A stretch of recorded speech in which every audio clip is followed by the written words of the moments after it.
Je vais vous livrer un message dans les quelques minutes qui vont venir, qui parle de la gratitude et d'être reconnaissant de la première épître de Pierre. Alors restez à l'écoute.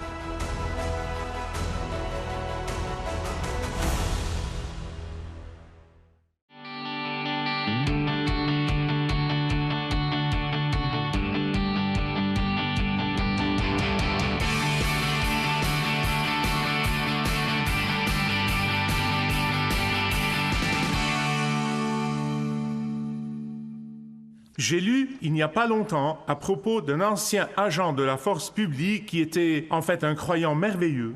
Et il parlait lors d'une retraite à Hume Lake, en Californie. Et il parlait à ces jeunes chrétiens et il a dit, vous savez, dans mes années de service en tant qu'agent de la force publique, j'ai arrêté des gens, j'ai été témoin devant un tribunal dans des situations où j'ai rencontré beaucoup de chrétiens dans mon expérience. Tout cela m'a toujours amené à toujours me poser la question, si être chrétien devient un crime, aurais-je suffisamment de preuves pour me condamner? Je dois admettre que je me pose cette question plusieurs fois et je réfléchis longuement à cela. Nous avons commencé une série de messages intitulés « Transformation de l'identité ». Et nous avons vu dans le tout premier message comment le Seigneur Jésus a si gracieusement, si aimablement, si patiemment a commencé à transformer l'identité de Pierre, de la pêche et du lac et de la bravade en une identité en Christ et en Christ seul. En fait, le Seigneur a fait ce travail dans la vie de Pierre, alors Pierre a voulu le faire en aidant d'autres chrétiens dans toute l'Asie, en écrivant sa première épître, et il voulait faire ce que le Seigneur Jésus-Christ a fait dans sa vie. Il voulait le faire dans la vie des autres. Et donc nous avons commencé à 1 Pierre dans le dernier message pour voir comment Pierre, dans les 12 premiers versets, nous a parlé de la bénédiction septuple. Vous voyez, cette bénédiction septuple est ce qui provoque notre transformation d'identité. Et aujourd'hui, nous allons examiner les preuves de cette transformation identitaire. Tournez avec moi à 1 Pierre, chapitre 1, en commençant au verset 13 à 21. C'est pourquoi tenez votre esprit en éveil et faites preuve de modération. Mettez toute votre espérance dans la grâce qui vous sera accordée quand Jésus-Christ apparaîtra. Lisez avec moi.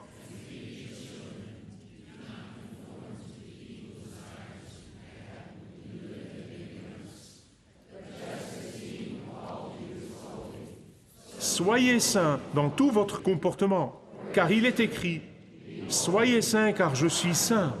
Comme vous appelez Père celui qui juge impartialement tout homme selon ses actes, pendant tout le temps de votre séjour en ce monde, que la crainte de Dieu inspire votre conduite.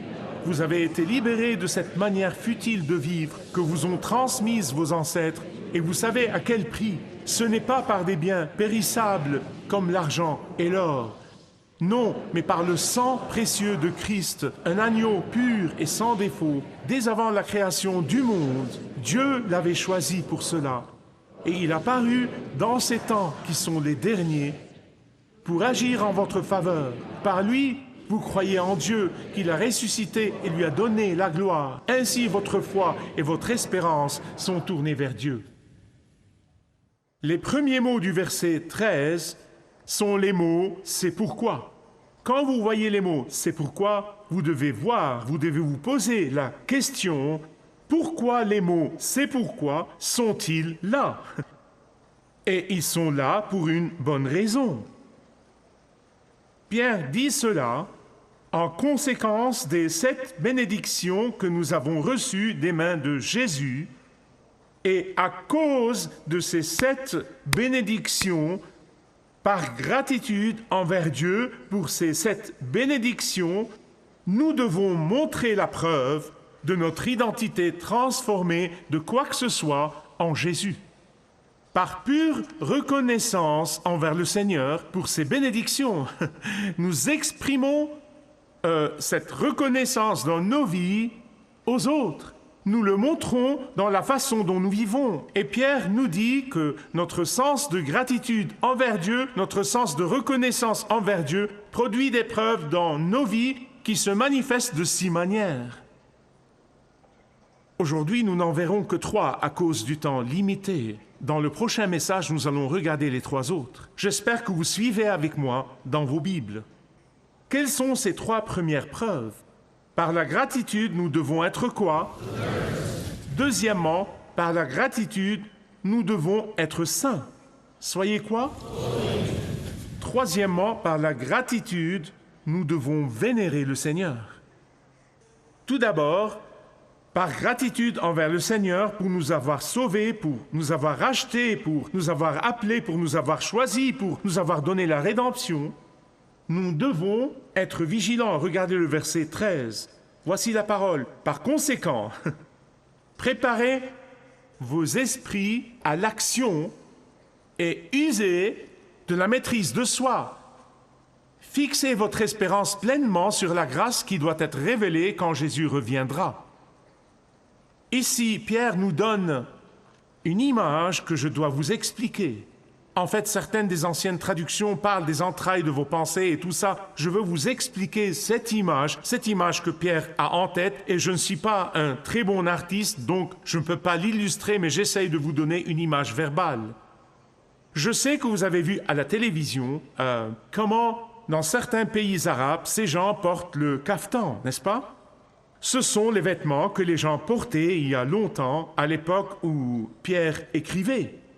Maintenant, quand vous voyez cela, que ce soit des dirigeants civils ou des dirigeants politiques, quand vous les voyez porter ces robes blanches, c'est une indication de confort, c'est une indication de relaxation, c'est une indication de temps de repos.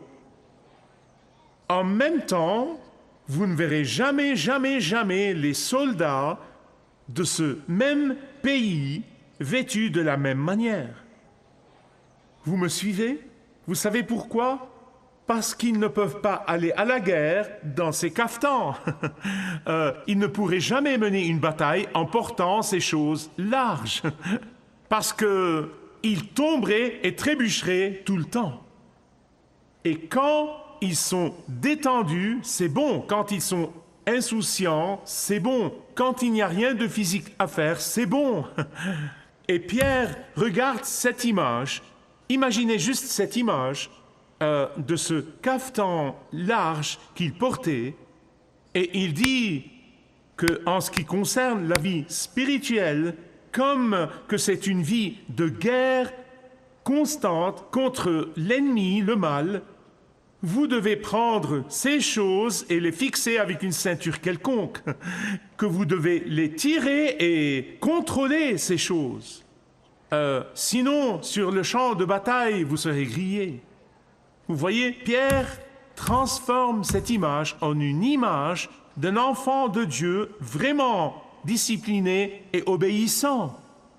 Pierre dit que votre vie doit passer sous la ceinture du contrôle du Saint-Esprit. Elle doit se soumettre à l'autorité du Saint-Esprit. Vos pensées doivent être rassemblées et se soumettre au contrôle du Saint-Esprit. Votre mode de vie devrait refléter la tenue vestimentaire du soldat et non le cafetan inconscient du péché. Un croyant reconnaissant ne permet pas aux mauvaises pensées de nicher dans sa tête et dans son esprit. Un croyant alerte et obéissant fait très attention à ce qu'il ou qu'elle lit.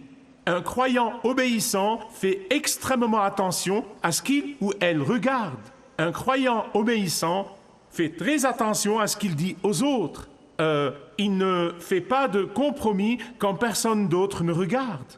Un croyant qui est reconnaissant pour les bénédictions septuples que nous avons vues ne succombe pas à l'indulgence de soi, ne succombe pas à l'autosatisfaction, ne succombe pas au ragot, ne succombe pas à des périodes d'oisiveté, il ne succombe pas à l'infidélité avec le temps, l'argent et les richesses. En fait, le contraire est vrai.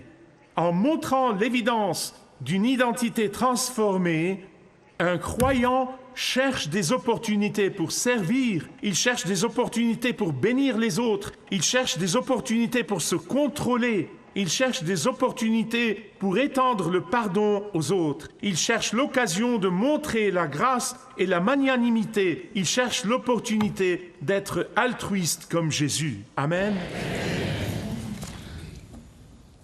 Une autre image que Pierre nous donne ici est la différence entre une personne complètement saoule et une personne totalement sobre. Et il oppose ces deux-là. Écoutez-moi bien sur ce point. J'ai vécu assez longtemps pour savoir ceci. Ceux qui consomment délibérément et consciemment jusqu'à ce qu'ils se saoulent, ceux qui font cela, ils le font soit parce qu'ils ne veulent pas faire face à la réalité, soit parce qu'ils ont peur de l'avenir. Testez-moi sur ce point, d'accord? Mais la preuve d'une identité transformée d'un croyant dans le Seigneur Jésus-Christ est de ne pas s'éloigner de la réalité ni d'avoir peur de l'avenir. Pourquoi? Parce que nous savons que le Seigneur nous a pardonné dans le passé lorsque nous sommes venus à lui, qu'il nous pardonne chaque jour quand nous venons dans la repentance et qu'il nous pardonnera, nous sauvera éternellement quand nous irons au ciel avec Jésus. Vous voyez, c'est dans le passé, le présent et le futur, et donc nous n'avons pas peur. Et c'est pourquoi nous ne regrettons pas le passé. Le passé est le passé et il est couvert par le sang. Nous ne redoutons pas le présent et nous n'avons pas peur du futur. L'une des preuves de la vie transformée est d'être vigilant tout le temps, d'être sobre spirituellement parlant, d'être réaliste tout le temps. La première preuve de reconnaissance, nous devons être quoi? Deuxièmement, dans la reconnaissance, nous devons être saints. Vous feriez mieux d'écouter ce que je vais dire, d'accord? Parce que je sais que les mots saint et sainteté sont démodés. Je veux dire, ceci est une génération qui peut même ne pas savoir de quoi vous parlez quand vous parlez de saint ou de sainteté. Beaucoup de gens ont l'idée d'une personne sainte, qu'elle a peu de cellules grises, de gros poumons et qu'elle se tient au coin de la rue et ne fait que hurler.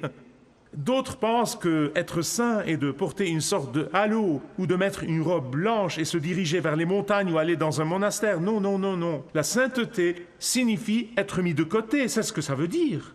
La sainteté est d'être consacré ou d'appartenir ou d'être mis de côté pour Christ. Et quand vous êtes mis de côté pour que Dieu vous utilise, vous n'allez pas vous permettre d'être utilisé par des choses profanes ou sans Dieu. C'est ce que saint signifie. Et c'est pourquoi, dans l'Ancien Testament, vous avez lu comment ils ont fait des ustensiles dans le temple qui étaient saints. Comment pouvez-vous faire de l'équipement et des ustensiles dans le temple des choses saintes? C'est en les mettant de côté pour seulement un certain usage. Ils ne peuvent pas être utilisés pour autre chose. Ils ont été mis de côté. C'est ce que c'est que d'être saint. C'est ce que signifie être consacré. Que ces choses ne doivent être utilisées que pour servir Dieu. Nous appelons la Bible la Sainte Bible. Pourquoi? Parce qu'elle appartient exclusivement à Dieu. Et quand nous appartenons à Dieu, nous montrons notre appartenance à Dieu par l'obéissance à sa Sainte Bible, à sa parole, à ce qui lui appartient, à lui. Ce n'est pas l'obéissance de temps en temps, ce n'est pas l'obéissance à temps partiel, ce n'est pas une obéissance occasionnelle, ce n'est pas une obéissance saisonnière. Non, non, non, non.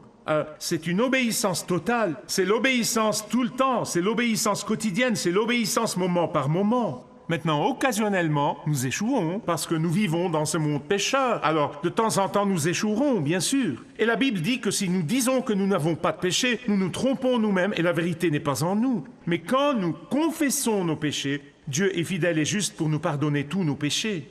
Laissez-moi vous poser une question. Savez-vous quel est l'ennemi numéro 1 de la sainteté dans nos vies? Je suis sûr que différentes personnes parmi vous pensent des choses différentes. Quel est l'ennemi numéro 1? Ce n'est probablement pas ce que vous pensez. Je peux vous dire, après 42 ans dans le ministère ordonné, que notre ennemi numéro un, quand il s'agit d'être saint et d'être mis de côté, consacré au Seigneur Jésus, est deux mots. Et alors, c'est l'ennemi numéro un de l'obéissance et donc de la sainteté. L'apathie est un manque de sobriété spirituelle. L'apathie est égale à l'ivresse spirituelle. Il y a tellement de personnes pathétiques dans notre culture aujourd'hui, ils sont apathiques à propos de l'apathie. C'est comme l'homme qui a dit « Je ne suis ni pour ni contre l'apathie ». L'évidence de notre identité transformée est que dans la reconnaissance, nous sommes alertes. Dans la reconnaissance, nous sommes sanctifiés. Troisièmement, dans la reconnaissance, nous vénérons le Seigneur. Regardez les versets 17 jusqu'au verset 21. Encore une fois, le mot « révérence » ou « vénération » est une sorte de mot démodé, tout comme la sainteté. Nous n'utilisons pas ce mot très souvent. Parce que nous avons cessé de révérer nos parents, et ceux qui ont une autorité spirituelle, comme l'Écriture nous dit de le faire. Nous finissons par ne pas vénérer Dieu. Et pourtant, Pierre insiste sur le fait que si nous passons par cette transformation identitaire, si nous nous soumettons à lui jour après jour, si nous vivons dans l'obéissance envers lui jour après jour, Pierre insiste sur le fait que nous ne pouvons pas être saints, ni être exclusivement à Dieu seul, ni vivre dans l'obéissance totale, ni être mis de côté pour Dieu, ni être utilisé par Dieu, ni être totalement consacré à Dieu. C'est impossible sans vénérer Dieu. Cela ne peut juste pas arriver, ça n'arrivera pas. Cela doit amener la révérence à Dieu. Que veut dire révérer le Seigneur? Oh, écoutez-moi, cela signifie le chérir. Cela signifie l'adorer. Cela signifie l'adorer même dans les moments où nous ne le comprenons pas. Cela signifie que nous sommes totalement respectueux envers lui. Cela signifie que nous sommes impressionnés par lui. Cela signifie que nous sommes tellement submergés par les bénédictions septuples, que nous sommes tellement dépassés que nous nous prosternons dans l'obéissance et la révérence. Et Pierre n'a jamais manqué une occasion de nous rappeler, comme il le fait ici, notre rédemption. Il nous dit que nous ne pourrions jamais, même si nous vivions des millions de fois, nous racheter nous-mêmes. Nous ne pourrions jamais le faire. Il a dû nous racheter. Il est le seul à pouvoir nous racheter. Vous savez, dans le pas très bon vieux temps de l'esclavage, il y avait cette devise courante: pas de paiement, pas de liberté, pas de rédemption, pas de liberté. Et Pierre a dit que ce que Jésus a fait pour nous sur cette croix, c'est qu'il nous a rachetés, pas avec les richesses du monde, pas avec tout l'or et l'argent dans le monde, mais il nous a rachetés avec quelque chose de bien plus précieux que toutes les richesses du monde. Son sang, sans péché, juste et précieux. L'Ancien Testament insiste sur le fait que l'agneau sacrificiel doit être sans aucun défaut. Pas de maladie interne, pas de maladie externe, pas de maladie de la peau. Il doit être absolument sans défaut. Et Dieu a plusieurs fois reproché à son peuple de lui apporter tout ce qui est inférieur au sacrifice. Mais la raison pour cela est que l'Ancien Testament attend avec impatience et présage l'agneau de Dieu qui enlève le péché du monde, le Seigneur Jésus-Christ, qui n'était pas sans défaut physiquement, il était déchiré, il saignait, il a été défiguré quand il a été accroché sur cette croix, mais il était sans péché et parfait et saint. Bien-aimés, Pierre veut que nous sachions que la mort de Jésus n'était pas une mort ordinaire, que la mort de Jésus était une mort sacrificielle, que la mort de Jésus n'était pas un accident, que la mort de Jésus était dans le plan de Dieu avant que tous les mondes ne commencent. Et vous pouvez le voir, si vous vous souvenez du premier message, comment la Bible a dit que Pierre a pleuré amèrement après avoir renié Jésus 3 fois et que le coq a chanté. Et vous pouvez voir cela partout dans ce qu'il a écrit et ce qu'il a prêché. Ce moment est le plus important pour lui. Maintenant, laissez-moi vous dire quelque chose sur le péché. Pierre savait que le Seigneur lui avait pardonné, il savait que le Seigneur l'avait lavé. Il le savait tout comme Paul, qui persécutait et tuait les chrétiens au nom de Yahvé. Il savait que Dieu lui avait pardonné. Et c'est pourquoi Paul dit toujours « Je laisse ce qui est passé et je vais en avant. Je vais vers l'avant, j'oublie ce qui est passé, j'oublie ce péché. Mes années horribles ont été couvertes par le sang de Jésus. » Bien-aimés, laissez-moi vous dire quelque chose. Le péché dans la vie, en particulier le péché de reniement du Christ et la vie sans Christ, ce péché peut soit vous ramener dans la vie du péché ou il peut vous propulser pour servir le Seigneur. Et Pierre et Paul, tous les deux, pour eux, ces événements, lorsqu'ils étaient dans une telle désobéissance à Dieu, pour eux, c'est le repère qui les a constamment conduits à témoigner, à prêcher, à parler aux gens de la rédemption de Jésus-Christ.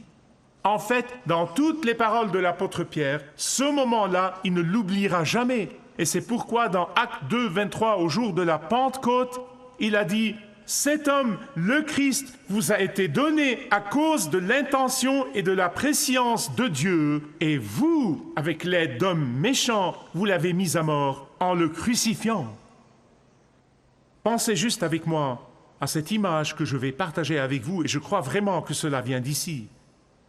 Voici Jésus. Avant tous les mondes, avant toute éternité, il coexistait avec le Père dans la Sainte Trinité. Il est le juge. La Bible l'appelle le juge. Et tout œil le verra comme juge un jour, et peut-être même plus tôt que nous le pensons. Mais voici le juge, assis sur son banc, regardant son propre fils ou sa fille dans le box des accusés. Coupable. Alors il enlève son vêtement de juge et il se tient là et il prend la punition pour ce fils ou cette fille. Et puis il retourne sur le siège du juge. Voici notre Jésus. Il est descendu dans nos ténèbres. Il a pris la punition de tous ceux qui reconnaîtraient que cela a été fait pour eux. Puis il siège de nouveau comme juge, et c'est pourquoi tous ceux qui ont accepté son acte de sacrifice sur la croix, sa descente du siège du juge, tous ceux qui acceptent que cela est pour eux, ils échapperont au jugement. Et donc je termine là où j'ai commencé. Si être un chrétien devient un crime, y aurait-il suffisamment de preuves pour vous condamner? Y aurait-il assez de preuves pour me condamner?